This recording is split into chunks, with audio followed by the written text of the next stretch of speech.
Well, folks, in today's video, we're going to be working on this Super Chief. This is a locomotive which I created back in November 2021 as kind of a novelty item. Basically had a whole bunch of different shells laying around from different lots, and they were in pretty poor condition. A lot of them were cracked or broken, so I was going to throw them away. But then this idea came to mind, and so I ended up gluing them all together and creating this giant kind of B-class out of an ABA set. And overall, I've been pretty happy with it. This has been run quite a few times during live streams, but unfortunately, it has a pretty major flaw, which is that due to the long wheelbase and the limited rotation of the trucks, it can't go any more than slightly into a corner. It can only go backwards and forwards on the layout. So the goal today is going to be converting the truck so that they can actually pivot all the way, so that hopefully this thing will be able to do full circuits on the layout. So I think it'd be really unique to have an engine like this which can actually run around. Now recently a subscriber named Brent sent in a matching tank car for the locomotive, and I've had to modify the layout ever so slightly to accommodate it. There used to be some foam here and that's since been removed, so the layout should already be good to go for the locomotive. Now as for the engine itself, if I get it set up on the track, I'll be able to show you its current range. And you can see it actually runs pretty well, but the second you try to go into a corner, it doesn't take long for trouble to start. So it's definitely going to need to be some changes made to this engine. I've already gone ahead and removed things like the steps, which are kind of in the way, but the trucks themselves have limited mobility. Now one of these is powered, the other is not. So as for the unpowered side, I think it should be pretty straightforward to figure out a way to make it pivot all the way. But since this has a motor in it, it's going to need a bit of a different solution. And that's where this thing is going to come into play. This is an AHM C-liner motor, and it's one of the very few drives I'm aware of, maybe with the exception of some Riverossi's, where the truck can actually pivot 360 degrees. So this really might just be the solution.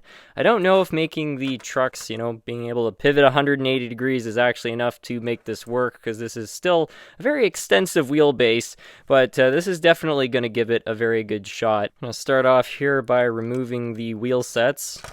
That one wasn't so bad. This one might be a little more complicated. I really hope I don't break the shell, but it's a strong possibility.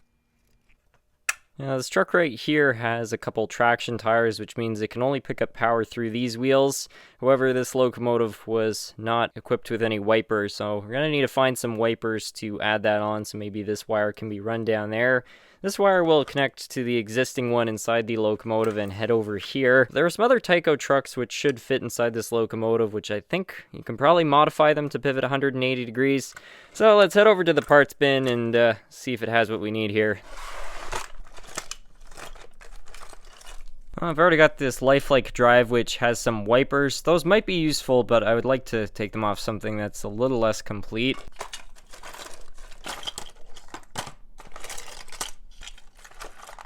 I think this is the Tyco brace we need. This would be a good truck, but it's only got plastic wheels, so that's not going to be much help.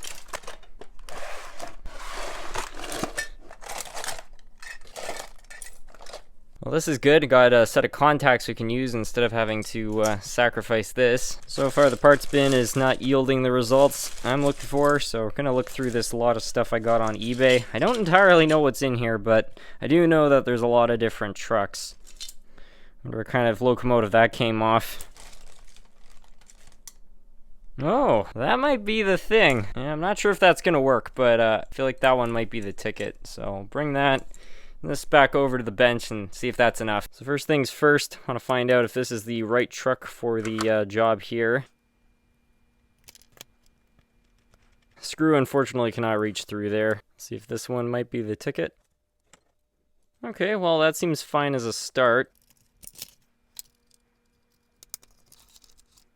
Well, it seems about right. I think that's going to work. I'm guessing originally this power lead would connect to the screw on this truck, but that's not going to work in our case. So I think what I'm going to do is just tap a hole right here, and then we'll be able to throw that in there, which I think will work pretty well.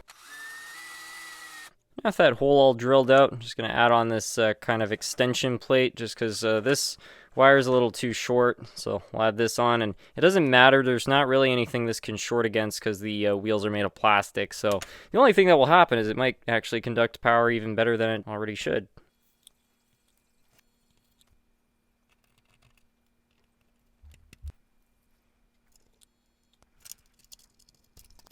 Okay, so it's not quite like 180 degrees, but I think that that should be more than enough. Now let's turn our attention to fixing all of this. Now, as I mentioned earlier, this doesn't have a contact, so I have to figure out a way to somehow add that on. These parts are not separate like they are on some other model years, so this is going to be a little more difficult than I thought. Okay, so that's just gonna have to somehow go down there. Now, there is this beam here. It just holds the truck cover on. It's cosmetic. I guess it's not a big deal to get rid of that. Just gotta figure out a way to attach this now.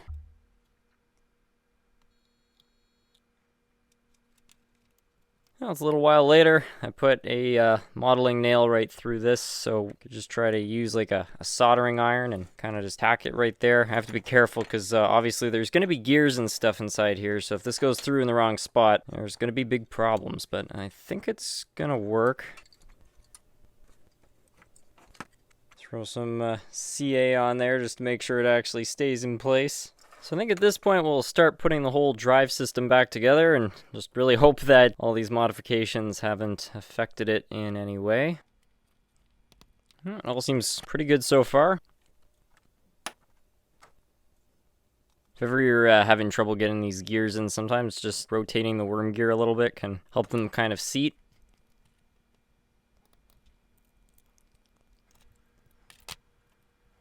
There we go. I'll just quickly test the drive, make sure all this is turning as it should.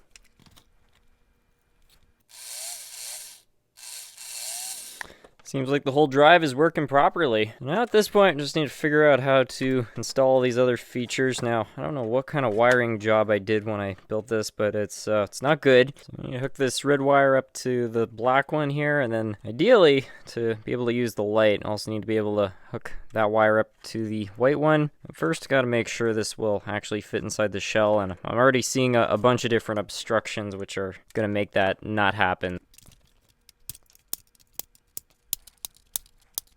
Still need to cut a bit of flashing off there, but this should at least allow us to see if this will actually kind of, fit inside here. And the answer seems to be no.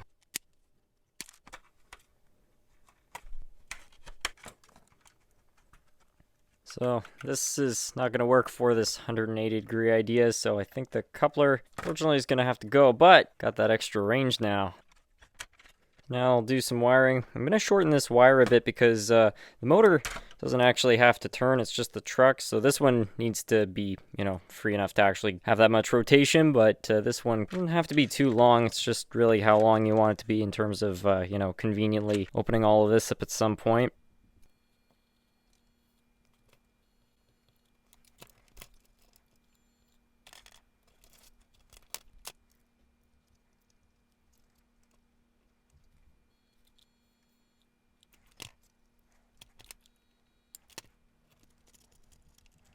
It seems like it's working pretty well, so I think at this point we'll just add a little bit of hot glue to secure it.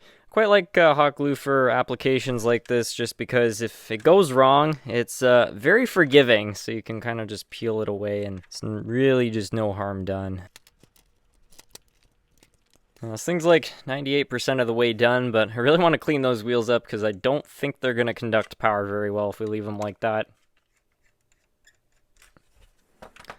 Perfect. Alright, moment of truth here. I have some belief in this thing, but there's also a lot of used parts which have been added and so on, so I don't know, it's still a big ask. Anyway, let's give it some power here. Oh, okay, that's a good start. Oh, that's weird, lost power. Something break? Nope. Okay, I guess I didn't clear everything out as well as I thought I did.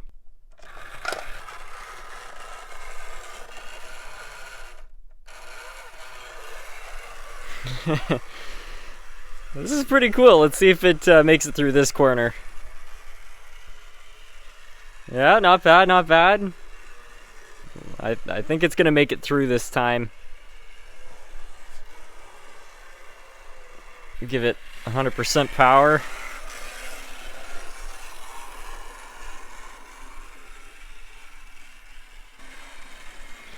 That seems fine, and that's running it in reverse. Let's see how it goes forwards.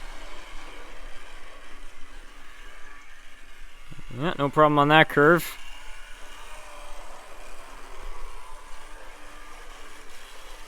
Perfect. This might be the only locomotive I've ever seen with enough overhang that on a corner it can actually fit another locomotive in the middle and be both ahead and behind another engine at the same time. It's kind of crazy.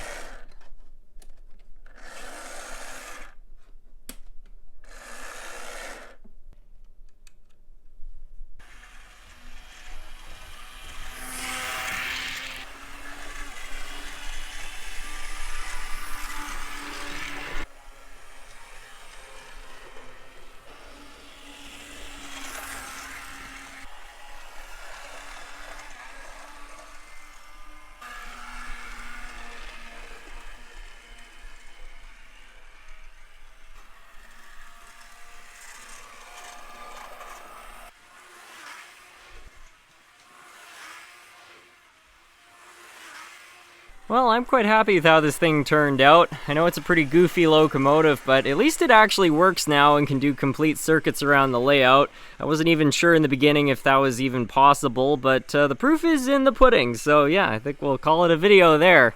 Anyways, thank you all so much for watching. I got this area right here all cleared out, so there's only one thing left to do, and that's to find out how well this thing drifts.